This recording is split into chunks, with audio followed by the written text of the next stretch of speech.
VP. That's one. Right field. Forget about it. Rangers strike first. Goes after the first one. Drills a high fly ball. Left center field. This game is tied. From Javier. Seager hits a high fly ball. Deep right field. A bomb in the first. Drive. It's tied.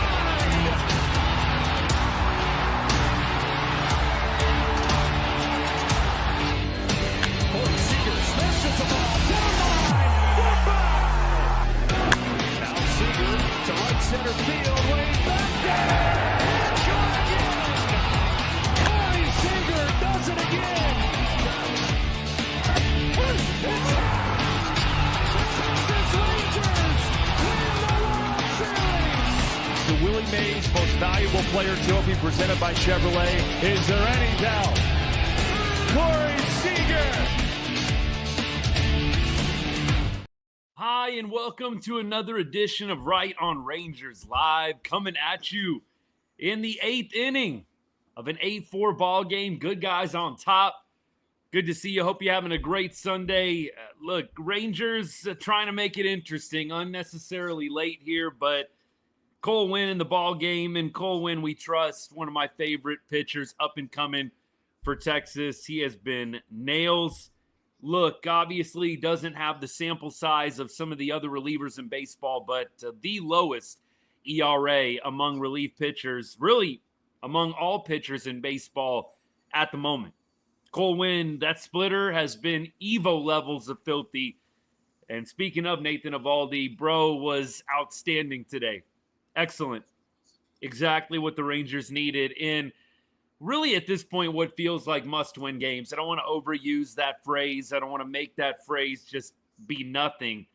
But it does feel like every game is a must-win at this point, especially a game like this. You've already lost the first 2 games of the series. You had an opportunity to win Friday night, and you didn't. Last night, you got the doors blown off, and today just felt like a game you had to have if you really wanted any hope. You're already at 5.5 games back. You got to start clawing your way back into it. And at some point, the Rangers may just not quite control their destiny here. You can only win the games that are ahead of you. Can't control what some of the other teams in front of you are doing. You do have a great opportunity against Kansas City and Cleveland coming up here. Cleveland and Kansas City are now both ahead of Texas in the wild card standings. So it's a big week of baseball coming up for Texas. I kind of said it really, I think it was last night, maybe Friday night. Give me this week. I know a lot of us want to pronounce the Rangers season is dead. Give me this week. I don't think we need to go too much further than the end of the week, Sunday, a week from now, to figure out what the Rangers are going to be doing the rest of the year. I know some people already think the season's over, but we're not going to say that, or we're not going to go with that here on the show. We got to see what happens over this next week of baseball. We got 2 teams that are directly ahead of us in the wild card race. Think what you want, but you're going to see me evaluating, watching, waiting, hoping that the Rangers can pull off something special over the next 7 days. Right now, Cole Winn has just walked Bo Bichette. I know some people, this is kind of the knock on Cole Winn, the command issues. I mean, probably warranted. I think if you looked at advanced stats and you looked at his numbers, a little warranted, but Cole Winn, look, the strikeout pitch, the splitter has been phenomenal, really all season long. And Cole Winn, I just think one of the good guys on the squad. Really want to see him do well. Love the blue cleats today too, man. Love the blue spikes. Runner on first base, 8-4, 2 outs, 1-1 count to Varsho. Now it goes to 2-1. Look, before we get too much into it, and we're going to make sure we get to all your guys' comments and questions here at Right on Rangers. We cover everything Texas sports, but we put a big emphasis on the Rangers during the MLB season, and we thank you for choosing Right on Rangers for all of your Texas Rangers content. During the game, you kind of know how it works if you've been here before. I'm a little hit or miss with comments during the game, but post-game, we will definitely make sure that we get to as many comments and questions of substance as possible. Mike Maddox going to come out for a little trip here. One complaint. This is really the one thing you see with Cole Winn is just a little bit of a lack of command at times. Clearly, for a relief pitcher, not ideal, but by and large, for a guy that doesn't have a lot of major league experience, I think you've got to be happy with where he's at in his development. Don't want to give free passes when you are up. And when you're up by this much, you really want to pitch to contact. It's not that you can't try and strike out anybody, but you want to pitch to contact. Let them put the ball in play. Let the defense work behind you. 2-1 count. And we're going to see a foul ball here. Painted on the inner half. Cutter, Varsho sends into the seats. A little bit ahead of that one. We got twos. B. Deddy. I joked with the Discord, man. I was joking with the Discord. Is it Garcia time yet? Is it Robert Garcia time? It was 8-2, and we had multiple nays in the Discord. No, please no. Oh, boy. Cole Winn is going to walk Dalton Varsho. This is what I get for pumping him up, man. I pump up Cole Winn, and he walks two guys in a row. Come on, Cole. Let's go, baby. Armstrong warming up. I'd imagine they're going to go to Armstrong here. That's too bad, man. I'd imagine they're going to pull the plug. I cannot think they're going to give Alejandro Kirk an opportunity against Cole. Yeah, Boch is coming out. Yeah, he didn't want to do this. You can tell he's not happy. He's not happy. But Armstrong getting in the game. Look, you didn't have to really burn any high leverage guys yesterday. Use whoever you have to. I know it's frustrating. Cole Winn has to come out of the ball game. Use whoever you have to at this point. This is the world's longest bottom of the eighth, though. World's longest bottom of the eighth. B. Deddy, I have a lot of faith in Armstrong. I think Armstrong should be the closer. I think he should be the closer. And I think he probably is going to get asked to get 4 outs today. So we're going to see what Armstrong's got right here. I've been saying it for a while. I'd love to see Armstrong as the closer. I really think that you kind of have to be a little bit flexible until you get Chris Martin back, whenever that's going to be. By the way, another update, Cole Winn is Cole Winn, my bad. Long day so far, I guess, and it's only 1:15. Josh Boers is restarting his rehab assignment down at AAA Round Rock. So you've got Spores on the way back. I was a little bit on the side of, is this guy going to pitch again in 2025? Just the deloading and shutting him down and starting him back up. I guess maybe don't hold your breath, but Josh Boers is beginning a AAA assignment, and hopefully we'll see him back by the end of the month, maybe, if all goes well. That would be nice. That would be ideal. Right now, we have Armstrong coming into the ball game. Look, Armstrong, let's just pull up the numbers for you guys so you can kind of see what B. Deddy and I were talking about earlier. So let's check it. Armstrong, by the way, 2.67 ERA on the season. And over his last 7 games, Armstrong has a very nice ERA. I'm not going to get specific because we don't want to jinx anything here on the show. If you must look it up, go look it up. But let's just say it is very, very good. 8 strikeouts in his last 5 2/3. Only 1 walk. A .53 whip. This guy has been very, very good over his last 7 ball games. And you stretch it out over his last 15. He's given up 1 earned run in 14 innings. This guy's pretty good. I think we could say that out loud with little argument. Let's see how he does in this bottom of the 8th. Trying to get 1 out. He's going to get a swinging strike from Alejandro Kirk. Kirk is 1 for 3 on the day. He has homered in this series. And today had homered against Evo in the 2nd inning. So I think multiple. I think he's at 2 bombs. Hopefully they can keep him off of the bases, if at all possible. Foul, and it is going to be quickly 0-2. Armstrong working quickly, and Alejandro Kirk down to his final strike here.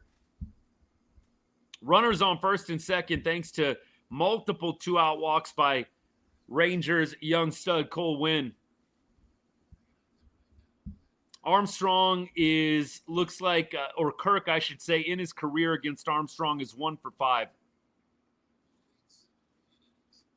Armstrong sets. and fires.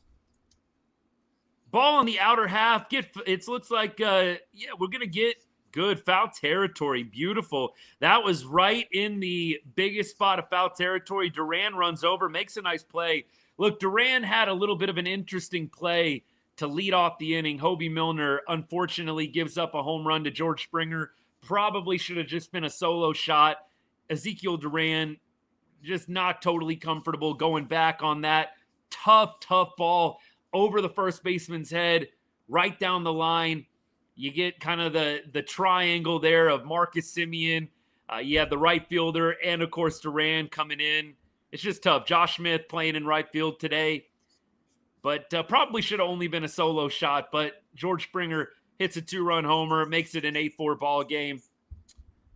Good on Zeke Duran, though, going over and making that foul play, and Armstrong does the job. Armstrong has been nails, man. We still got the 9th inning to go, but he has been nails to lead things off here. All right. What do we got in comments? Let's check it out. Hope all y'all are having a good day so far. Trying to finish this one out, man. Trying. Will Semien get another at-bat to get the triple for the cycle? You'd love to see it. That's probably arguably the toughest part of the cycle. If you can get a triple early on in the day, much easier. Triple, probably the hardest one to get. Hey, Caleb, what's good, man? We love everybody tuning in from all sides. All my Jays fans hanging out. What's good? Hope you're having a good day as well. Everybody's welcome here on the show. We appreciate the extra perspective, the friendly back and forth banter. It's all good. Jays, obviously, I don't know how you could watch this team and not be impressed. They don't have a lot of die in them. They keep fighting. The offense is elite. The pitching, I think, probably the biggest question marks for the Blue Jays. I mean, look, I know you've got Scherzer throwing strong. I know you've got Gausman obviously throwing well, but it feels like that might be the missing piece for Toronto. You get into the playoffs. Are you going to have that shutdown ace?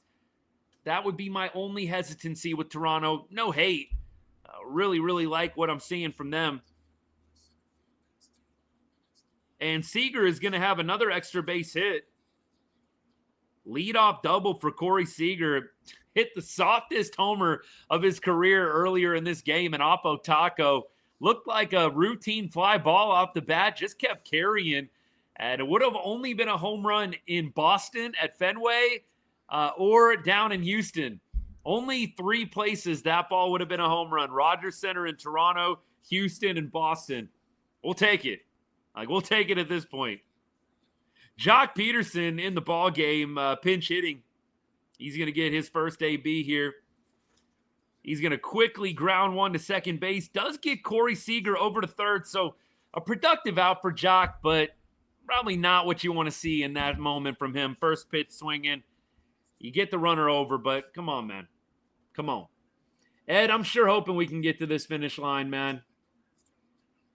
That's true, B. Daddy. Triples definitely could happen a little bit easier in Toronto. That's for sure. Rogers Center plays big out there in the outfield. RS Payne, bad prediction there, my guy. We can't always get them all right. We can't get them all right. Hunter, appreciate you, man. Thank you so much. Appreciate the kind words if you're still hanging out. Hey, Jamie. I'm with you on that one. Good to see you, my friend. Armstrong been real solid recently. Real solid recently. Evan Carter. Evan. Yeah, baby. Let's go. Evan Carter goes deep. And the Rangers have extended the lead to 10-4. Let's go. Full count Carter. In the place where he hit his first major league home run, he's right at home. Carter with the 2-run bomb. Man, has he swung a good bat today. Ripped one off a lefty. Hits a homer here in the 9th inning. All smiles for the young kid, man. You love to see it. And a center cut hung curveball. And Evan Carter goes beast mode on it, and the Rangers get those 2 runs back. Beautiful. Oh, if Evan Carter can just start cooking. If we could get Evan Carter cooking, you just do not know what this offense is capable of.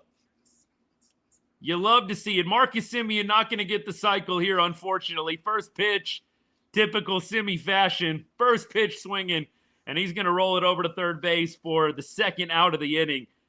Man, I love to see that from Evan. Love to see that from Evan Carter. Woo! Fired up on that one, y'all. Fired up on that. You can get Evan Carter going. This entire offense opens up. So you got Wyatt Langford going deep today. And look, he's had an up and down game, has Wyatt.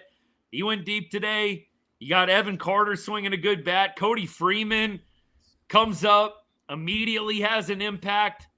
It's a great day on offense for Texas. You would just love to see them take this into the series against the Royals and the Guardians. Good stuff, man. Good stuff.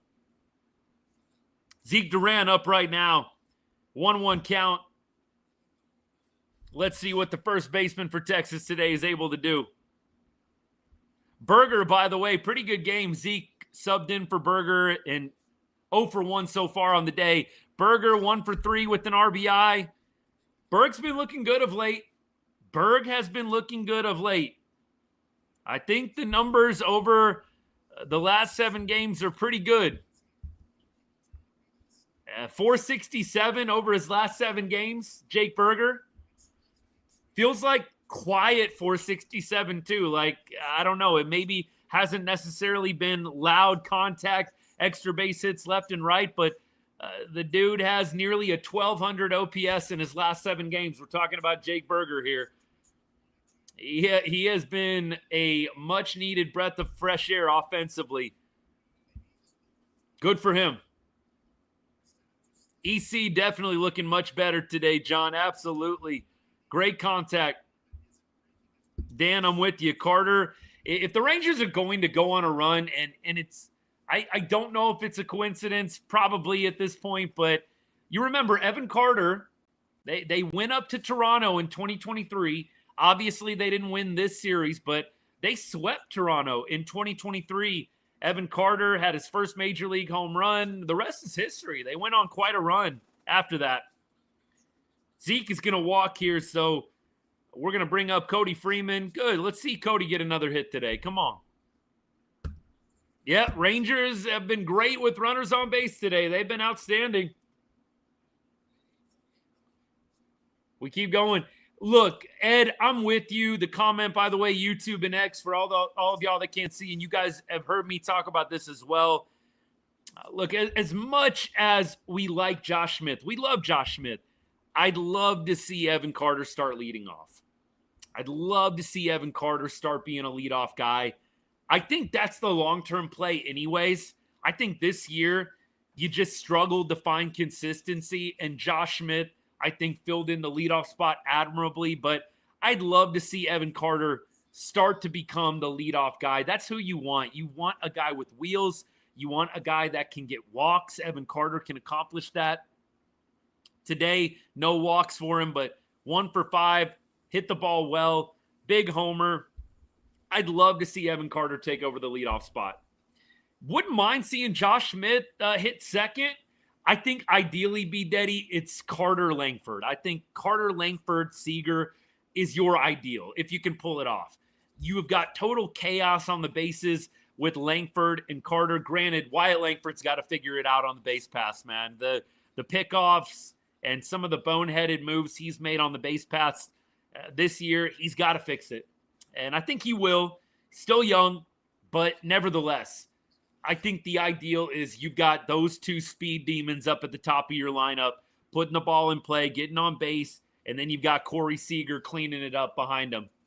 Well, not technically cleaning it up, but you know what I mean. From the 3-hole, you got Carter and you got Langford hitting ahead of your best hitter. You're going to take that. I'm not a big fan of Corey Seager second. I'd love to see Corey Seager continue to hit third. I think that is an ideal spot for the Rangers' best hitter.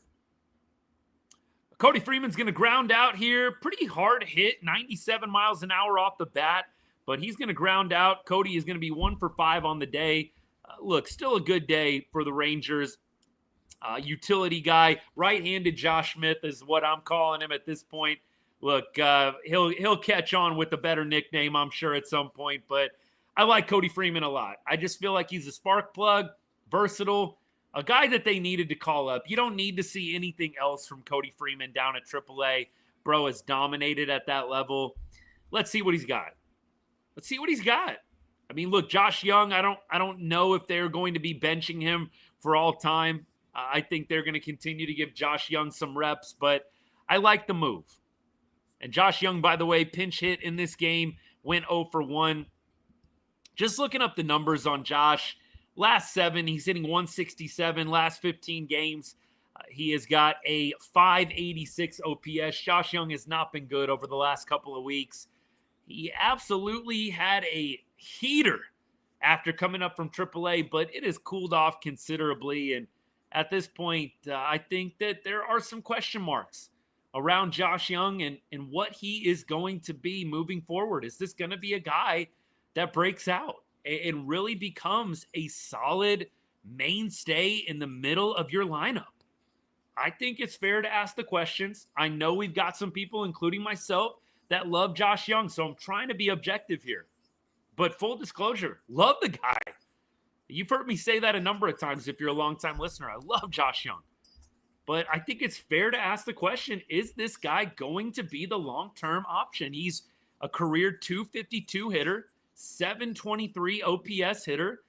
I mean, at that point, you're average to maybe even slightly below average.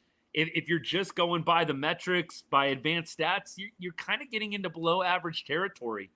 And we have already talked about Josh Jung coming back off the injury early 2024, the hit by pitch, the hard hit, the exit velocity has been down. It's fair to ask the question, did the injury really affect his trajectory? I hope that's not right. I don't want it to be right, but I think the questions are fair at this point. Kiko, appreciate the gift. By the way, thank you for everybody that's given a gift on the show so far, man. I really appreciate the generosity. Great day so far, assuming the Rangers close this one out, and with a 6-run lead, I'd like to think they will. Armstrong in the ball game, trying to finish it. Kind of wondered if maybe they would have gotten somebody else up to try and save Armstrong. You've got a full week of baseball here. You've got 7 games in a row. You got 4 against the Royals. You got 3 against the Guardians back in Arlington. I halfway wondered if they would go to somebody else here, a little bit lower leverage with a 6-run lead, but they're going with Armstrong. Aaron, appreciate the gifts, man. Thank you so much. You're awesome. It's been a good game so far. It's been a great game so far for the Rangers. Let's see if it can continue here in the 9th. Armstrong going to go to 3-1 here on Luke's. Armstrong, big out in the bottom of the 8th inning, coming in to relieve Hobie Milner and Cole Winn. Cole Winn specifically, but Milner and Winn not able to get 3 outs combined. Armstrong cleaned up the mess in the bottom of the 8th, now being asked to get 3 more outs in the bottom of the 9th. B-Daddy, that's kind of what I was thinking. Like, why not throw Curvelo here? Why not throw a Curvelo type, right? I mean, you don't have to put Garcia in. In fact, I don't want to see that at all in a game like this. I think you're going to have to see Robert Garcia at some point this week. I just don't think it's going to be avoidable. Corey Seager makes a nice play, moving to his right, fires over to first, and Armstrong's going to have his first out of the inning. Always good to get that first out. Siegs, look, anytime I get to plug Corey Seager at shortstop, I think I saw, I don't know if you guys did, but Seager, if you just go by defensive metrics, 3rd in the Gold Glove race at shortstop in the American League. Look, everybody wants to move this guy, and I know I'm using hyperbole here, but everybody wants to move this guy off a shortstop. He's one of the best shortstops in the league, and you would just never know it based on everybody trying to move him to first base and just everybody highlighting and accentuating every time he makes a mistake there. Corey Seager's a really good defensive shortstop, and the numbers back that up. The advanced stats back that up, but you watch him make really good plays out there. I get the concern with the injuries and the body, and maybe there being a position that would be a little bit more friendly. But Corey Seager's a great defensive shortstop. Makes another good play coming up on a ball here. And we've got 2 outs. Jays are going to be down to their final out here, bringing up Miles Straw, the 9-hole hitter, 1 for 1 on the day. Straw was the one who got lucky on that Ezekiel Duran put a tent on that circus play where he was not able to make a play going back, kind of in that no man's land between second base, right field, and first base. Armstrong about to deliver the first pitch here. Sets and fires. Ball 1, slightly high. Keep going. Seager is definitely having one of the better defensive years, I think. And the numbers back that up. I know I've said that multiple times. You go to his Baseball Savant page. The numbers look pretty good defensively.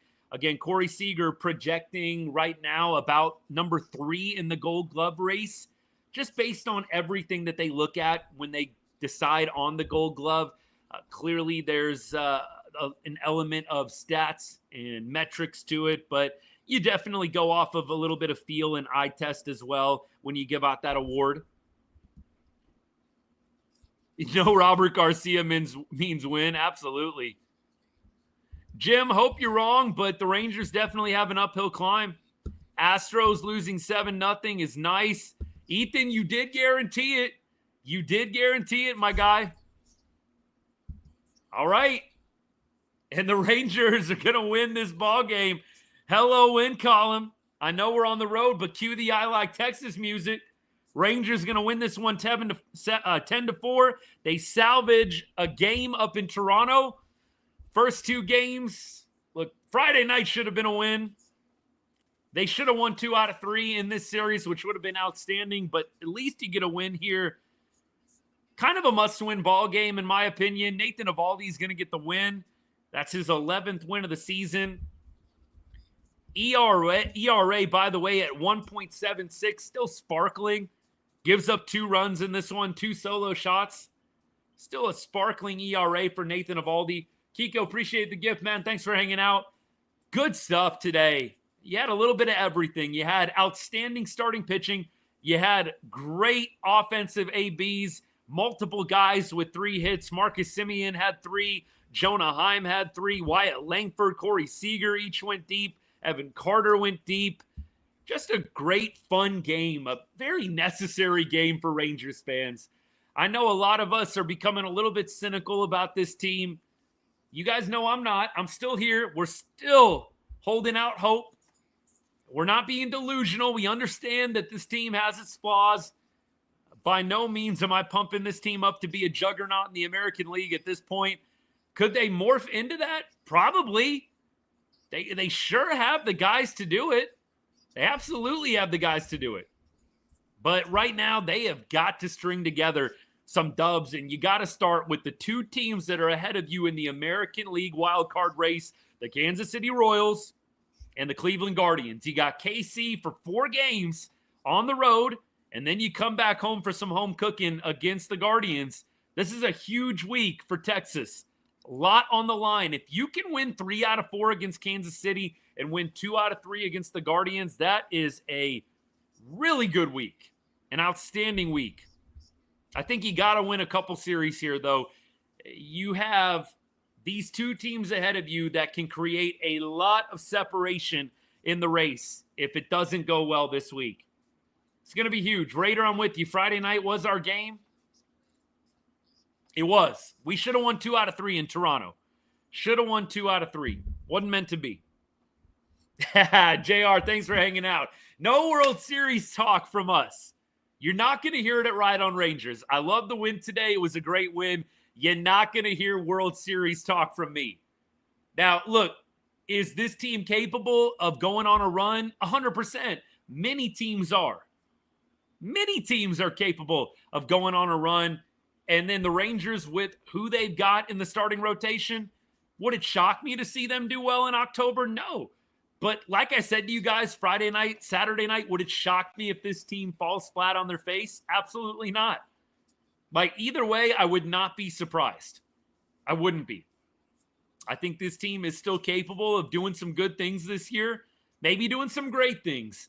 But it would not surprise me, you, or probably anyone if this team had a melt down the stretch either. Let's just be totally real about the team that we love. Nothing would surprise you. Nothing. Brewers finally got their 15-game winning streak snapped. Shoot. How many winning streaks of 10-plus have the Brewers put together this year? Is that their second one? That's the kind of streak you'd love for Texas to get. Yeah, look, JR, you wouldn't have thought we needed bullpen help. The bullpen has suddenly become a little bit shaky. Never would have thought that we would have needed bullpen help. Maybe it's just a bad series, and I'm going to kind of try and chalk it up a little bit to bad series. But I would have never predicted the bullpen melting over the last however many games, 5-6 games like they have. Go back to the Diamondback series. Never would have predicted that. All right, good stuff today. We got a lot to break down. Let me lead off with this. It might be something that I do a reel on, but I've got to go off on this, and y'all are just going to have to appreciate me up on the soapbox for a couple of minutes here. I absolutely hate. It's one of the worst plays that gets reviewed in baseball. I absolutely hate the pinky off the base for a fraction of a second review at second base, at third base. It is ridiculous. I've always hated this play, and I know that the Rangers, it went against them today, and the Rangers have gotten this call in their favor when they have challenged this year.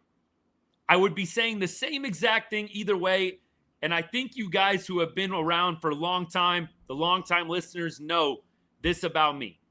I will call it either way. I will fully admit, yeah, the Rangers benefited there. They got lucky. Both ways, I do not like this play.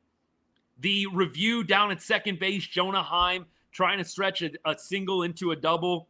Nice opposite field line drive. One of his hardest hits of the day. The other two, maybe a little bit fortunate contact. We won't go there. Jonah Heim, 3 hits. Good stuff.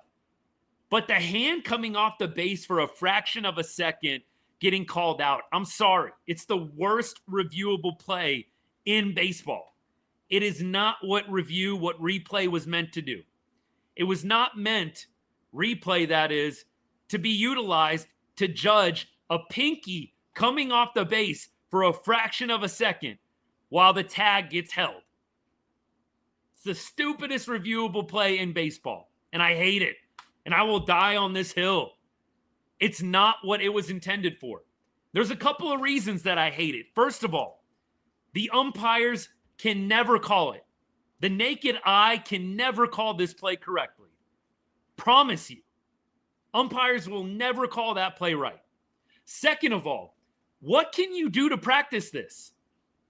What are you supposed to do to practice this at any level? I'm not even high school, college, pros. There's nothing you can do to practice this. There's way too many variables. Way too many variables. At the end of the day, you are running full speed, sliding into a base, trying to hold on to something that is anchored into the ground. There's no way you could 100% perfect the skill of not coming off the base at all. Yet you can do it sometimes. I'm sure absolutely teams are practicing their slides. It was intended to stop with calls with first base, with second base. I'm sorry, it's not. It's not intended for this. It's not intended just to get the call right. It's intended to get certain calls right. It's intended to stop Armando Galarraga perfect games from being ruined. It's not intended for this. It's not. We can yap about it all day long. It was never intended for this. This is not the reason why replay came in to practice. Like I said, I will die on this hill. Players overslide. That's a different story to me. You overslide the base by 5 feet like PCA did the other day. That's a different story to me. I'm not talking about plays where you overslide the base by 5 feet. That's on you. At that point, that's on you. I'm talking about plays where your foot your hand pops up off the base for a fraction of a second. It's ridiculous. I hate it. It's the worst reviewable play in baseball, and there is no way you can convince me otherwise. Oversliding is different. I'm not talking about that. I'm talking about when guys take their pinky off the bag for 1 second or fractions of a second. They hold the bag otherwise, and they're ruled out. It is never, ever what they intended replay to be. I'm sorry. Josh, absolutely, it's been intended if you get off the bag, you're out. An umpire could never call that with the naked eye. Never. And that's why they don't. We get this, right? That's why umpires can never get this right. That's why they call them safe. The naked eye can never tell if a pinky came off the bag for a fraction of a second. It is only through replay. Yes, we're referring to Jonah Heim getting called out on replay on the double that he should have been awarded. I am all for replay at second base. Did the tag beat the hand to the bag? All for it. I am not for the stupidity that is reviewing whether or not a player popped up their foot for a second, a hand for a half a second. I'm not for it. It's stupid. It's not what they intended replay to do. You cannot practice it. You can't simulate it perfectly. It's different every time. If this was something like you could actually get skilled and better at and perfect, I would probably think differently about it. You can never perfect the skill of your hand never coming off of the base. There's too many variables. You're sliding to different places in the bag. The base, the guy who's at the base covering is in your way. You've got to slide a little bit left, a little bit right. There is no way to perfect it. Stupid. And I will always feel this way regardless of whether it benefits the Rangers or not. Why can't the base runners hold on to the base? Because you're trying to stay contacted with something that is anchored into the ground going full speed. It's not complicated. There are too many variables with it. Just too many variables. And what, you're not going to put something on the base so players can hold on better. It's anchored into the ground. You're never going to be able to perfect that as a player, ever. There's way too many things, way too many factors. It's different every time. The speed you're going. If the fielder is in your way and you've got to slide left or right, like it's not like you're sliding perfectly into the base. You got to hook slide left. You got to hook slide right. There's no way that you can 100% control whether or not you stay on the base or not.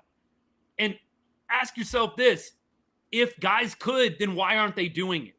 Why do we have so many of these stupid plays that get reviewed every single day in Major League Baseball if this was something you could actually perfect? Not here for it. I don't know what they need to do. It's a valid question. They made the bases bigger because then they're going to be talking about safety for, the infielders. It's always going to be something. I'm just not there for it. Just not there.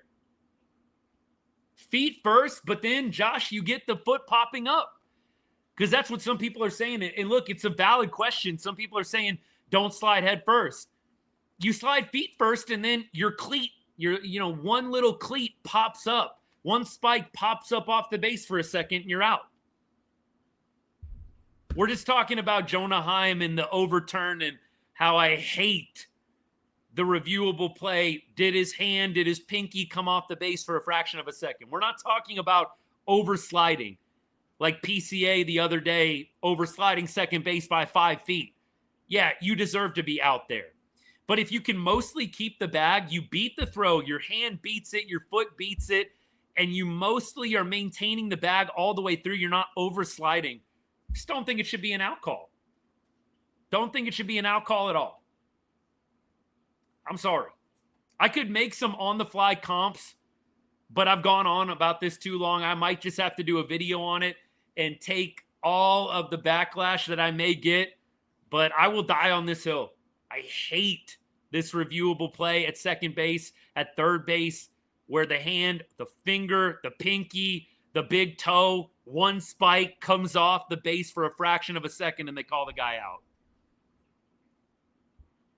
All right. I'm done. We got to get back to the game. I appreciate y'all listening. It fires me up every time it happens on both sides. The Rangers have benefited from a call like this. Fires me up. All right. Back to the players and back to the game itself. Moving on, we won. We won. It's good news. It is good news. We keep going. Marco, I do too. I still believe. Tristan, good to see you, my guy. Longhorns heating up. We're about to get started with football season. It's going to be good stuff. We still won, absolutely, and that is what the positive is. Yep, John, it was very Rangers. Like, it was very, very Rangers. Absolutely. Cripple King, this is actually a good point. I like this point. If it's taking you 3 or 4 minutes, like in the NFL or in college football, what does a long replay usually mean? Usually it means that they're going to keep the call on the field. So I am kind of with you on that. If it takes you 3 or 4 minutes to get a call right, yeah, probably shouldn't be overturned. Probably shouldn't be overturned. I like that too, TLC. I like the fight in the team. The Wyatt home run, John, was phenomenal. Longhorns versus Ohio State is going to be fire. Best game of the college football season? Should be. Most hyped up game? Definitely. Hopefully it will be the best. Mason, one of the gold comments of the day here. MLB so worried about speeding up the game, but they're stopping for 3 or 4 minutes to review whether or not a finger, a pinky, a hand popped off the base for a fraction of a second, even though he clearly beat the throw. That's what I don't know. I mean, again, if you're taking that long, it shouldn't be overturned. Yeah, Jose, we do. So Rangers are always the primary. Like, it's always Rangers first. Hey, appreciate the gift, by the way. Luis, thank you, man. It's always Rangers first here on the show. But we do Longhorns, we do Cowboys. I've been real with you guys. The Cowboys preseason and the offseason drama, it just doesn't inspire me. It just doesn't inspire me. So for me, I'm waiting until actual games start getting played before I really start going in on Cowboys or Longhorns. Jake Berger, by the way, according to Bochy, is going to be heading back to Arlington for scans on his wrist. So the Rangers are going to be without Jake Berger for the series in Kansas City, potentially, or at least a couple of games. Don't know a whole lot else beyond that, but Jake Berger most likely not going to be with Texas for the first few games in Kansas City. Yeah, again, though, we'll get started up with football soon enough. We'll do a show after every Longhorns and Cowboys game. Even if you're not a fan of the teams, come hang out, talk college football, talk NFL. It'll be great. Be great. You guys know I never shy away or hide away from any fans of the other team. I mean, if it starts getting nasty, personal, that's a little bit too much for me. But y'all know I can hang with a little friendly trash talk. Absolutely. Absolutely. Must say, hey, during a Cowboys game, but I don't watch the NFL. Definitely. Definitely. And look, I would appreciate that. I know a lot of y'all are, Rangers fans first and foremost. Maybe you're also fans of other teams in the DFW area. But look, I appreciate it. Come hang out, drop a comment, say hi, say what's up. And we'll always do Rangers throughout the offseason. I do a Wednesday Rangers offseason show. I'm going to start plugging that pretty much every time we go live. Wednesdays are kind of our Rangers days for the offseason. So once the Rangers are done playing ball every Wednesday, we'll hang out on the live. We'll talk hot stove. We'll talk potential moves. I have a few different segments that I like to do in the offseason, and it'll be a great time. And then we'll do football stuff on the weekends. That's kind of the rhythm of it. You know what? I'm not 100% sure, John. I just want to be real with you. Does anybody know what play Berger hurt himself on? Admittedly, I was running around the house a little bit today, had the game on, watched most of the game, but I did not see what happened with Berger. Ethan, those are all the teams that I cover right there. Rangers, Longhorns, Cowboys, Mavs. Those are all the teams that I cover. I really don't do Stars, although casual fan of the Stars. I don't know enough about hockey and the ins and outs, the X's and O's to comment. Basketball, football, baseball. I would say baseball is probably number one in terms of expert knowledge. Football after that, and basketball probably my third. I would say I'm probably somewhere between a casual and an expert when it comes to basketball. Football and baseball, though, top of the line. So Mavs we love and we will cover throughout the season, but precedent is definitely going to be football and baseball here on the show. Let's see, Dan, what statement are you talking about, my guy? Come back at me one more time with it. This win lets the team hold their head high into Kansas City. No reason we can't go there and handle business. We're playing 4 games, though, TLC. We got 4 games coming up in KC. 4-game set. Like, you kind of feel like you got to win 3 out of 4, which is tough to do in a 4-game series. Feel like you got to win 3 out of 4, though. Eagle, my guy. Hey, good reminder. Some people don't know. Some people don't know any better. Like the vid if you get a chance. That'd be awesome. Hey, if you're on TikTok right now hanging out, like the vid. We're up to, 4.4? Not bad. Not bad. I think the most we've ever gotten on a YouTube. I think we got it the other night. And I just want to say thank you to you guys on YouTube, man. We had over 3,000 views on our last live. That was awesome. That by far my biggest baseball live. I wish that it could have been with the Rangers win. But Friday night, the meltdown in Toronto on Friday, that was my most viewed baseball live that I've ever done on YouTube, ever.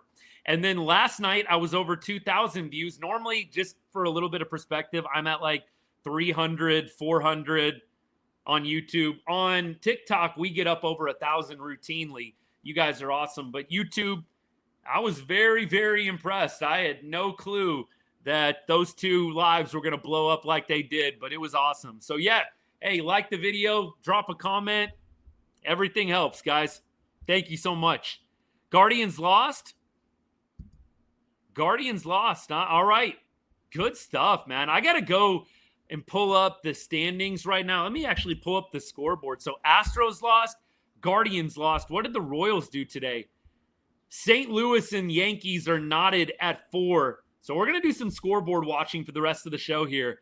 So Yankees and Cards are tied in the bottom of the 8th at 4. That game's in St. Louis. We have, let's see, the Red Sox lose. And the Royals won. Unfortunately, the Royals won. But you know what? If the Rangers take care of business, they do control their own destiny with the Royals. So Royals winning today, it's unfortunate. But with your 4 next games coming up against KC, you control your destiny with Kansas City. Like, you got to win some ball games. So let's see. Guardians lose. Red Sox lose. You got a lot of teams ahead of you dropping games today. You love to see it. Orioles are up 10-0 right now and threatening to tack on. Let's go.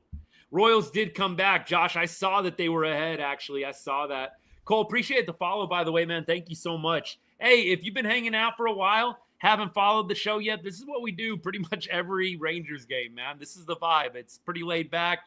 I go off on my tangents occasionally. We try and get to as many comments as we can. If, by the way, I missed something, please feel free. Please feel free to drop it again. It's nothing personal. We get a couple of, people giving us a hard time here and there. It's nothing personal. Anything of substance, not just like straight up nasty trolling, we're going to get to eventually. So thank you for dropping that comment again. Dan, let me see this here. New York has those cameras on their screens. They take, yeah, they do. They do. Look, it would be nice. You know how the managers, hey, Maggie, thanks for the gift. You know how the managers only get so much time before they can't ask for a review anymore? I have no idea why you have that rule. Like, why do you have that rule if you have limitless amount of time to review? Like, I do agree at some point, the call on the field should stand. You shouldn't be able to review it forever and ever if the point is speeding up the game. And again, even more ridiculous, you're wasting it on a play like the Jonah Heim would have been double, where Heim's finger pops off the bag for a fraction of a second, literally a fraction of a second. And he clearly beats the throw. I don't want to get off on it again, but you guys know how I feel. Hate it. Ultra modern 100%. If you can get these two guys hitting well at the same time, this lineup has a totally different feel. JBJ, appreciate you, man. Yeah, 3 out of 4 would be a dream. I definitely think you got to start putting together series like that. It's hard to go 3 out of 4 on the road, but you almost feel like the Rangers got to do it. I think he's qualified.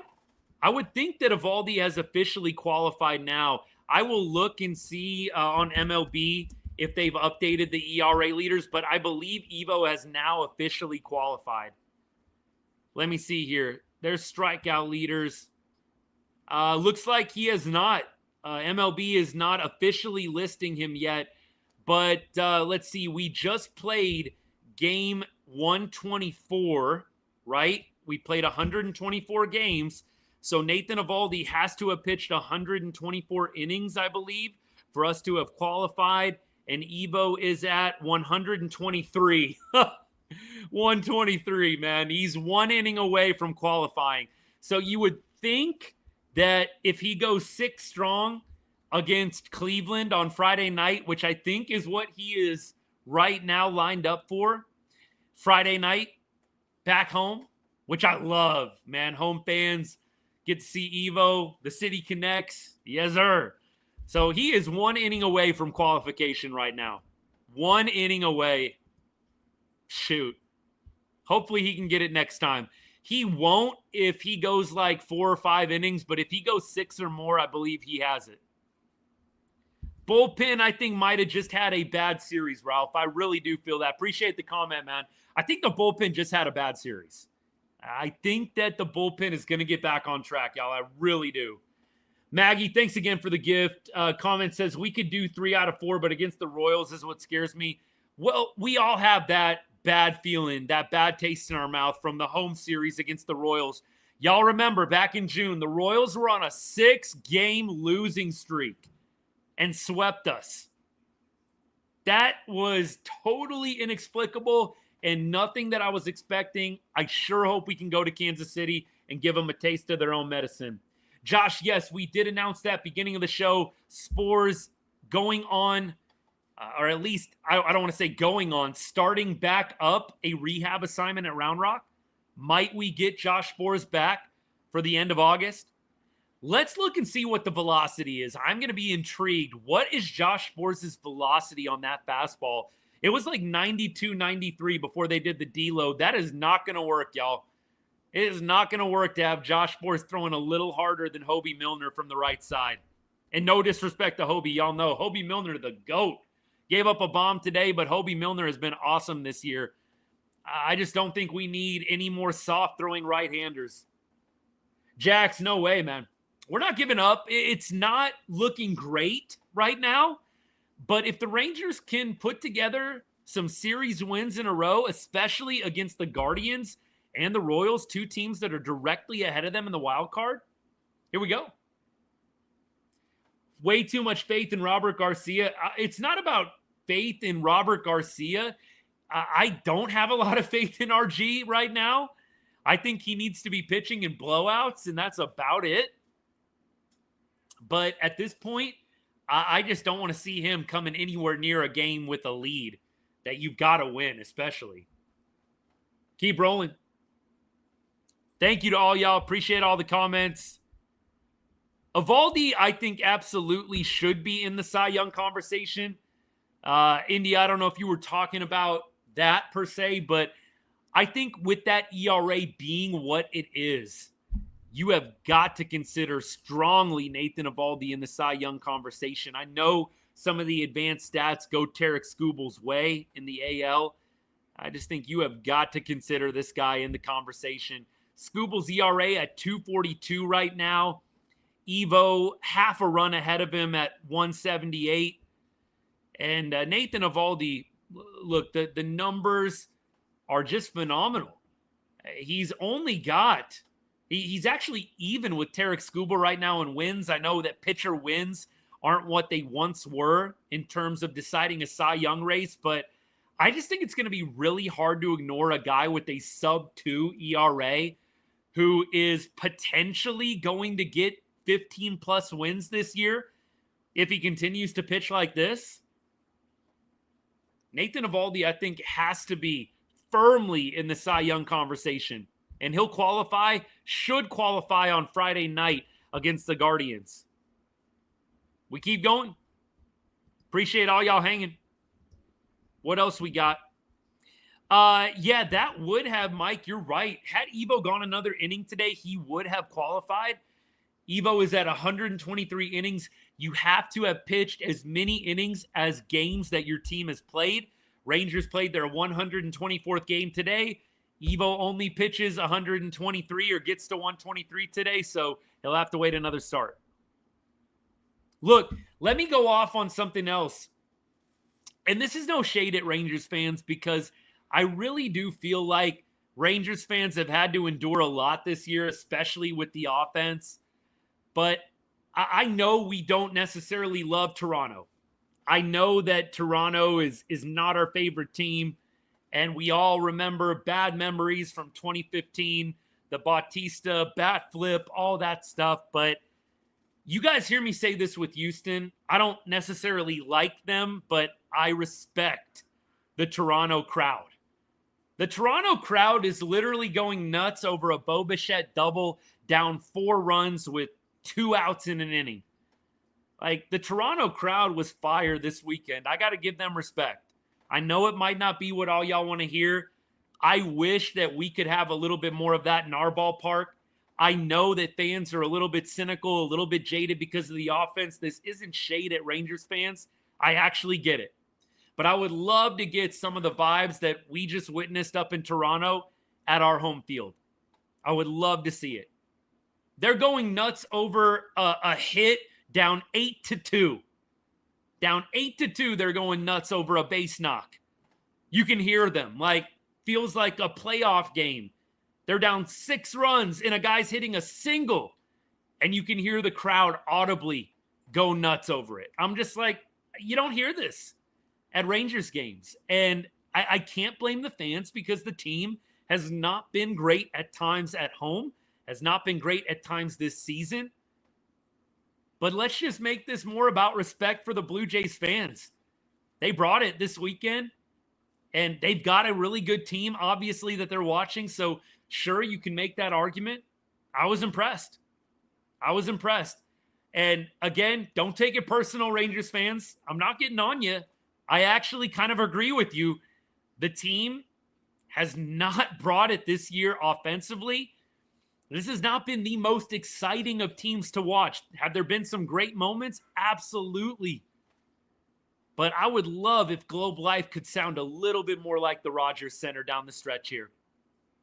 Would love it. Absolutely would love it. Semien getting that cycle would have been fire.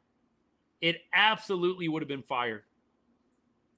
John Gray, Gray definitely feel bad for him. I think he's probably thrown his last pitch as a Texas Ranger. I think he has probably finished out his tenure. And I actually wonder if he's going to be done in Major League Baseball. I mean, think about it. Bro has 10 years of service time. That's a huge milestone. 10 years, you get the health insurance for life. Like you get all of these perks with 10 years of service time. I wonder if John Gray is done in baseball. I mean, could he get picked up with maybe a lower level team that just needs an arm to eat up innings? Sure. But would he want to? I don't know. It depends on his competitive drive. The Rangers won't be re-signing him. I think it would be very, very unwise to re-sign John Gray with the injury troubles. And look, no disrespect to Gray. I really like John Gray, but we have to say things out loud sometimes. We have to inject some truth serum into the conversation. John Gray's had a 4+ ERA the last 2 seasons. We know that he had the epic run in the bullpen in the 23 postseason, but I mean, this is 3 years in a row now for John Gray with a +4 ERA. And this year he's got a +7 ERA.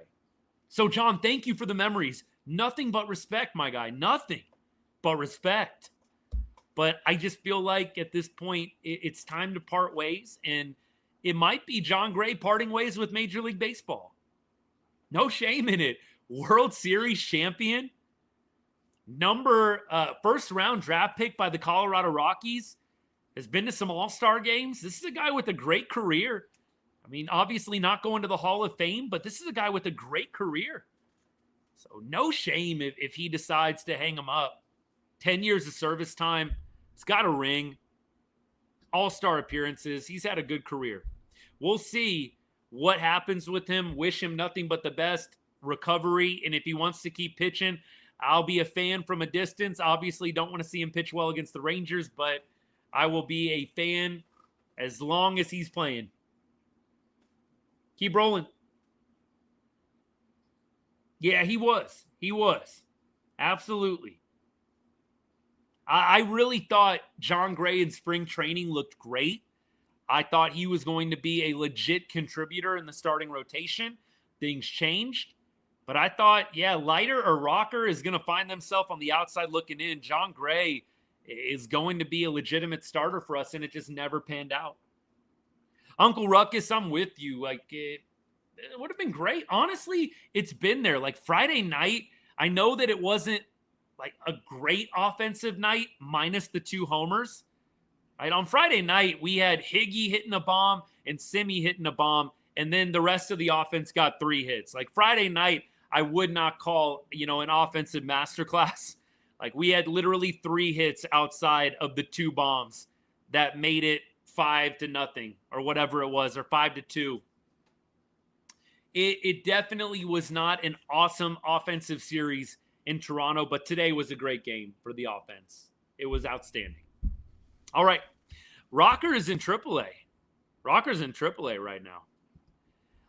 Dan, I do kind of wonder if Gray retires as a Rocky.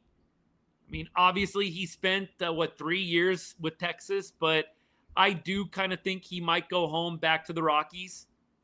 But he won the World Series with Texas, so I don't think anybody would be shocked if he retired as a Ranger. I mean, that is where you won the World Series. And John Gray, I mean, look, this isn't a knock on DeGrom, but unlike DeGrom, John Gray contributed to the World Series win.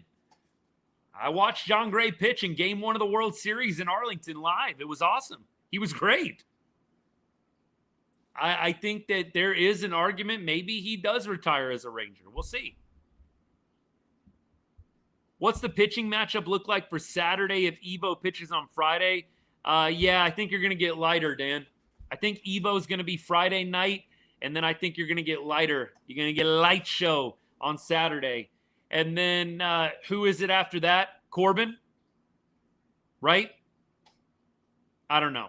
We'll see what lines up. We'll do a preview of the Royals series and a preview of the Guardians series, but yeah, I think that's how it's lining up at this point. How many pitches did Evo throw? Box score says Evo threw 97. I mean, he could have maybe gone one more inning, but the Rangers just haven't pushed anybody that hard this year at all. So I wasn't shocked to see them. Would I offer John Gray a contract? TLC, are you talking about John Gray? Clarify for me. Leiter going 6 innings would be incredible. It's going to be tough. Guardians are a scrappy team, man. They are. Corbin, I know some people are losing a little bit of their faith in Pat Corbin. I'll just say this. Can we acknowledge, yes, he hasn't been great his last 2 starts, but can we give the man some respect? Can we give him some flowers? Like, he's been solid for us all year long. He's given us a chance to win more times than not. He's a 5th starter that we signed in the middle of spring training. Maggie, I'm not saying that you're throwing shade at him, but I just feel like he doesn't get enough respect. And you guys know I've been a big Pat Corbin advocate all year. I'm not saying the guy is an ace. I'm just saying, can we get the right perspective on him? You never expected Pat Corbin to be this sub 350 ERA guy. Honestly, I was going to be happy if he was sub 450 ERA giving us a chance to win 3-4 runs a game. I don't think that that's too shabby from a fifth starter. So for me, yeah, I'm going to acknowledge Patrick Corbin has not been great his last 2-3 starts. But by and large, over the course of the season, bro's been solid. All right, we keep rolling. Way more than we expected from him. Josh, that's my point. It's way more. He's given you way more than what you expected. B, exactly. So that's what I'm saying. Like, when you see people just railing, and I mean, look, I know X can be a little bit of a cesspool sometimes, but when you see people on X or when you see people on Threads just railing on Pat Corbin, I'm just like, guys, come on. Like, the dude was literally a last-second signing in spring training. What were you expecting out of Patrick Corbin? He's got the pedigree. He's won a World Series with the Nationals. And look, can we remember Patrick Corbin's Game 7 performance against the Astros in Houston when they won the World Series? Patrick Corbin shut down the Astros in Game 7 of the World Series, whenever that was, back in 2019. Like, Rangers fans should always appreciate Patrick Corbin. He is one of the reasons why the Astros don't have another championship. So you will never hear me disrespect the name of St. Patrick Corbin. Never. Dude is single-handedly responsible for keeping the Astros from getting another championship in 2019. And this season, dude has totally saved our butts in a rotation that's had tons of injuries. He's the only guy that I think, or one of the only guys it feels like that's been healthy all year. He's like Andrew Heaney last year. So many people, I'm so ready for Andrew Heaney to not be in the rotation. What? Bro, what? Andrew Heaney got 0 run support last year, and literally every game gave you a shot to win. I feel like Heendog and Corbin are like identical, 24-25. Corbin's been good. All right. Brewers winning streak. Yep, they did lose this morning. Yeah, they did lose this afternoon. 15 games, though. Pretty good. Let me see. What else I got? When does Kelly pitch? All right, let's do this. We gotta lock things in here a little bit. What have we been going? An hour and 7? Pretty good. All right, let's lock it in. Let's reel it in. Let's close out the game from today. Let's call out players of the game, all that good stuff. Let's run through the box score, and then let's do a preview of the Royals series before we head out for the afternoon. So first of all, Josh Smith, 1 for 4, had a walk as well, did get thrown out. Really, really bad base running decision. If Josh Smith doesn't go to second base right there, you've got first and third with Corey Seager up. I don't understand why you're running on Barger out there in right field either. Dude's got a cannon. They ran on him multiple times this series. I mean, it's like, are you guys not checking the scouting report? Josh Smith, just a really stupid base running decision there. Glad it didn't end up costing the Rangers in any sort of way, but Josh Smith got to be better there. He did take a walk. Like I said earlier on the show, guys, I'd love to see Josh Smith get moved down in the order a little bit. I want to see Evan Carter start leading off. That's the future. Evan Carter leading off is the future. I love Josh Smith. He's awesome, so versatile. And look, he has filled holes for this Rangers team 2 years in a row with injuries, and he's done it admirably. No disrespect. I just want to see him move down a little bit in the order. Wyatt Langford, 2 for 4 with a bomb, with an absolute rocket shot out of the stadium. But here's the number that impresses me the most. You ready for it? 0 strikeouts. That's actually the number that I love to see more than any other number in this box score. Dude put the ball in play every time. We need more of that from Wyatt Langford. Wyatt Langford is top 10 in Major League Baseball in strikeouts looking, I believe. It's the stat that I read last night. Top 10 in baseball in strikeouts looking.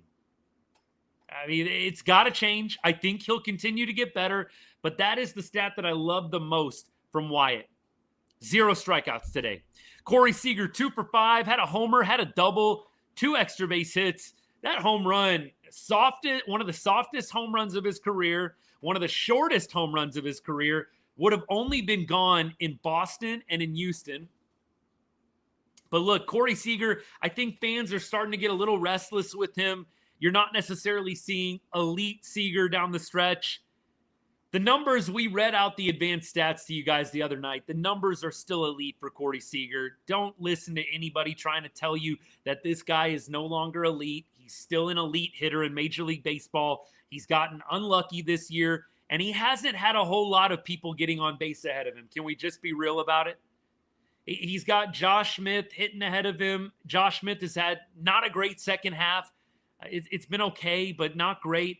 Corey Seager has not had players on base ahead of him very often this year. That's why the RBI numbers are a little bit down. Dude still's rocking an 825 OPS. Could the numbers be better? Yes. Corey Seager is still an elite ball player in Major League Baseball. Rowdy Tellez, 1 for 2 with a walk. I still say this. I know that the Rangers are playing musical chairs with first base and DH, but I want to see Rowdy Tellez hit every single game against righties. I put out a video on this last week. Rowdy Tellez every single time against righties. It's that simple. I love what I'm seeing from him against lefties. I think that you got to be a little bit more careful. The splits for Rowdy against lefties are not great, but I'd love to see him against righties every single time. Please. Seriously. All right, we keep rolling. What else we got? We left off on Rowdy. We go down to Evan Carter. He hit the ball hard against a lefty as well. It would have been a base hit, but Rowdy was on first base, and he wasn't going to make it on that in-between play. So Evan Carter hitting the ball hard against the lefty is encouraging. Should have had 2 hits today. That home run was phenomenal. I would love to see him tear it up in Kansas City. Good for Evan. Marcus Semien, triple shy of the cycle. He had a good series in Toronto. He missed yesterday. They did the scans, and everything came back negative. But bro loves torching his former teams. I swear, like the A's, he torches. The Jays, he torches. I think he was drafted by the White Sox. I'd love to see what are his numbers against the White Sox. Some people forget he was drafted by Chicago. Does he torch Chicago too? We got to look this up after the show. I think that would be fun to see. I swear, every time he plays Toronto or the A's, dude is just killing it. Berger, 1 for 3, although he's going back to Arlington, not going to be traveling with the team to Kansas City. Get some scans on the wrist. What happened with Berger? Help me out here. What happened with Berger? I don't know. I did not see what happened with them. Can y'all let me know what happened with Berger? All right, I'm going to keep going. After I get through the last couple of hitters, I'll check back. Y'all tell me what happened with Jake. I did not see that play. All right, last couple of hitters here. Freeman, 1 for 5. Felt like he saw a lot of pitches today. Very hitterish, not to be cliche, but I just like what he brings. And look, he didn't strike out a single time. The dude does not strike out. Don't tell me we couldn't use more of that in our lineup. I would love to see this guy continue to get more routine ABs. He doesn't strike out. He puts the ball in play. It's everything that we need.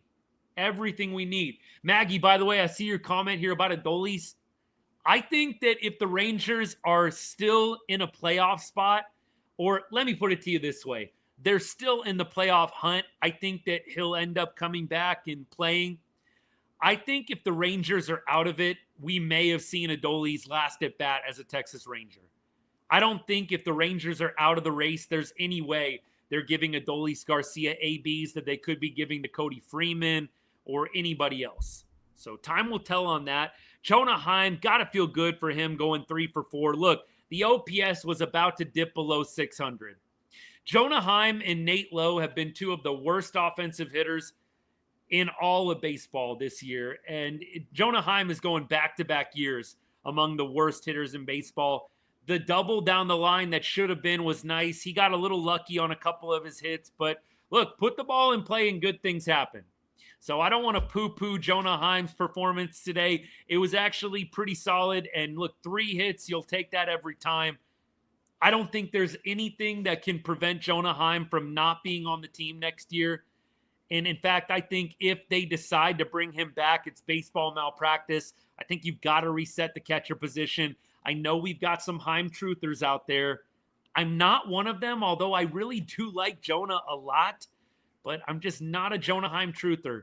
I think that it's run its course, and the Rangers need to hard reset the catcher position.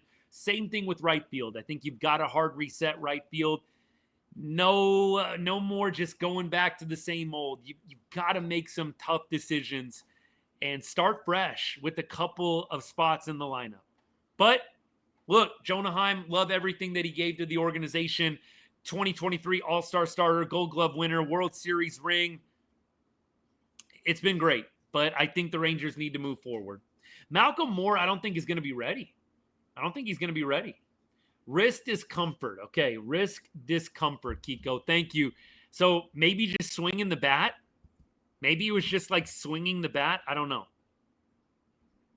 We'll see what happens. All right, let's keep rolling. Pitching-wise, Evo, we talked about him. Dude was dominant today. 7 innings, 2 earned runs, 2 solo shots, 6 Ks. 176 ERA. He should qualify as the league ERA leader by next start if he goes 6 innings. Paul Skeens has an ERA slightly over 2. So Evo would be the league leader, ALNNL, in ERA if he can go 6 strong innings against the Guardians on Friday night. Hobie Milner, uncharacteristically giving up a couple of runs. Look, the 2-run shot should have been a solo. Zeke Duran probably should have came down with that ball that got over his head. But look, Milner, 2.44 ERA on the year. Hard for me to get on him too much. Cole Winn, still rocking a .91 ERA. Wasn't the sharpest today with 2 walks. I still like what I'm seeing from Cole. He's just got to get better command. If he can hone in on his command, he's going to be filthy. That splitter, like I said, is almost on Nathan Eovaldi levels. It really is. Armstrong 1 1/3 innings pitched, got 4 outs today, got his 4th save of the season. Armstrong, to me, is the guy that needs to be pitching the most in high leverage spots. He's earned it. Not saying it's going to go perfect, but I think Armstrong has earned it. And that is the game from today. Appreciate all y'all. Dan, I like Langford batting second too. I like it. John, I'm with you. It was a great day. Shades of 2023 for Heim. But I think, again, the only thing right now that Jonah Heim getting hits means is you might get cash considerations for him in a trade. Maybe. But otherwise, I think he's headed for a non-tender. You might be able to get cash considerations if he continues to hit well down the stretch. I think that's about it. Yep, John, I'm with you on that one for sure, buddy. Absolutely. Semien batting lower feels good. That is another thing we should probably talk about. I think it's good that they decided to break up Marcus Semien and Corey Seager. Again, I was talking about the article that Jamie Newberg, who I would highly recommend you go follow. It's a great read. He put out basically an article, and within it, it said, it's time to break up Corey Seager and Marcus Semien. And I couldn't agree more. They are just very, very much free swingers, aggressive swingers, and back-to-back. I mean, literally, you could get 2 pitches, 2 outs with those guys because they come up to the plate ready to swing first pitch. And look, there's nothing wrong with that, but when you're recording 2 quick outs and 2 pitches, yeah, it kind of makes sense to break that up a little bit in the lineup. So I'm actually pretty good with him hitting around that 5 spot. I think it's actually a perfect spot for him. Semien should be 1. Not thinking that. Do I move Jung to 4th? Nah, I don't think so. I'd rather have Rowdy Tellez hit 4th against righties than Josh Jung. I don't trust Josh Jung in RBI spots routinely. For me, in the 4th spot, I think you can go a couple of different directions, but I'd like to see Rowdy Tellez. I wouldn't mind that at all. You saw that today. It worked pretty dang good, didn't it? Rowdy Tellez cleaning up against righties. It worked pretty well. I'd like to see more of that. I think that you're good with Carter, with Semien, where they're at. Maybe you can move Berger up a little bit. Maybe Berger can be a cleanup, but I prefer Rowdy. Why not? I mean, Rowdy has been very solid. I think I need to read the numbers on Rowdy for everybody just so you can see. I mean, this guy over his last 15 games, we're talking about a guy with an 800 OPS. 800 OPS over his last 15 games. There's not a lot of Rangers that have an OPS 800 or higher over their last 2 weeks. Not a lot. So for me, I'm probably going Rowdy in the 4th spot. Maybe Jake Berger. One of those two, but not Josh Jung. Not Josh. All right, we keep rolling. Let's go ahead real quick. Special thank you, special shout out to all of my paid members and subscribers. You guys are awesome. And thank you to everybody that's followed today. Thank you to everybody that's commented, that's liked the live. If you've been hanging out for a little while, you haven't liked the live, you haven't followed yet, please give a follow, man. Subscribe to the channel. Would greatly appreciate it. You guys have helped this channel grow in huge ways over the past couple of weeks. We got the preview of the Royals series coming up here in just a second. But again, real quick, if you are looking for an extra way that you can support the channel beyond liking, beyond following, I started up a $2.99 subscription a couple of months ago. Really, the main perk that comes from it, exclusive access to our Right on Rangers Discord, which has been outstanding. It's a great community of people. Would love to have you in it. And everything from those subscriptions just goes to support me and the content that I produce here. One day it'd be cool if this could be like a full-time gig. I love everything that I get to do right now in life, but it would be pretty fun if this could take off and be a little bit more of a full-time gig for me. That would be tons of fun, and your support of the channel 100% will contribute to that. And so thank you for considering it. If you're on TikTok, bottom left corner, hit that subscribe button right next to the chat. And if you're on YouTube, I'm going to drop the link for you guys in the chat. You'll have to copy and paste that into a browser of your choice. I think there's a couple other ways that you can do it on YouTube as well. But look, easy way you can do it right there in the chat. Thanks for considering. Your guys' support means a ton. I don't take any support for granted. You guys are a big reason why Right on Rangers has gotten as big as it has. We're almost at 10,000 on TikTok. We're over 2,000 on YouTube, almost at 2,000 on Instagram.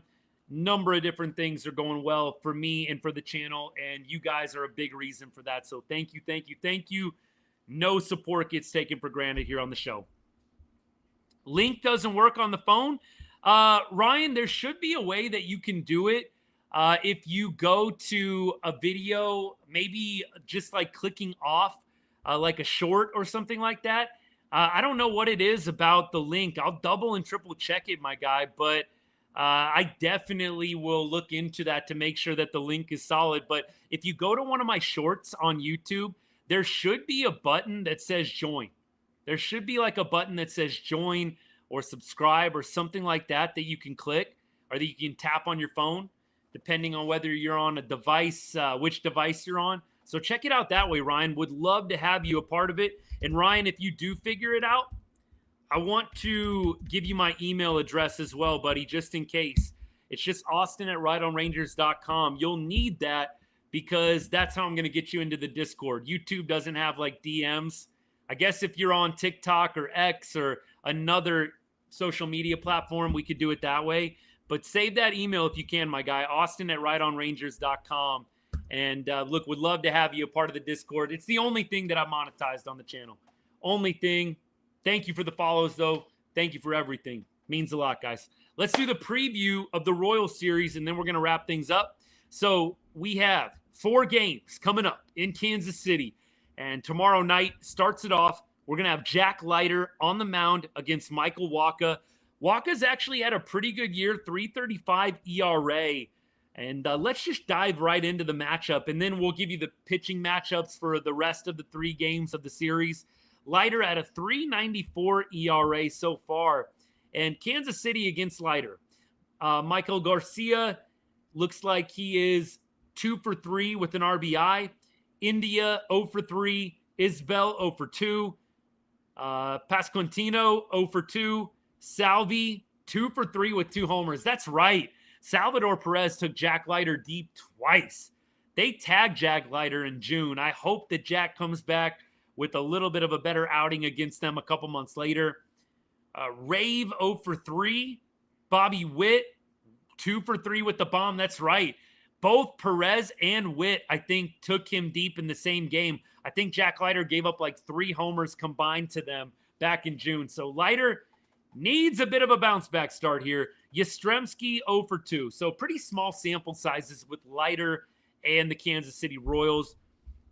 Jake Berger, 1 for 6. He's not going to play tomorrow. Evan Carter, 1 for 5 with 2 RBI. Jonah Heim, 1 for 6. Kyle Higashioka, 0 for 5. Josh Jung, 0 for 2. Wyatt Langford, 2 for 7 against probable starter for Kansas City, Michael Wacha. And then we've got Jock Peterson. Looks like 6 for 4 with 2 homers. So I'd imagine we probably see Jock in the lineup. Corey Seager, 7 for 20 in his career, 350 average. Marcus Semien, 308 average. I think he is 5 for 13. So that's pretty good numbers from both Seager and Semien, like that. Josh Smith, 1 for 4 with a homer. Rowdy Tellez, 1 for 3 with a homer.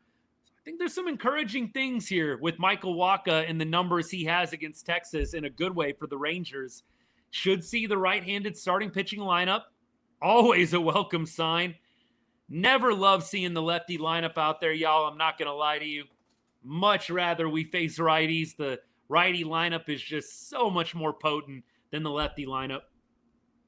All right, let me get to the other games in the series real quick, and then we will close up shop for the night. So on Tuesday, let's see if they've announced starters. Sometimes they don't, right? You've got Merrill Kelly pitching on Tuesday against Lugo. On Wednesday, you've got DeGrom going against Cameron. So by the way, Tuesday, Lugo is a righty. So we got 2 righties Monday, Tuesday.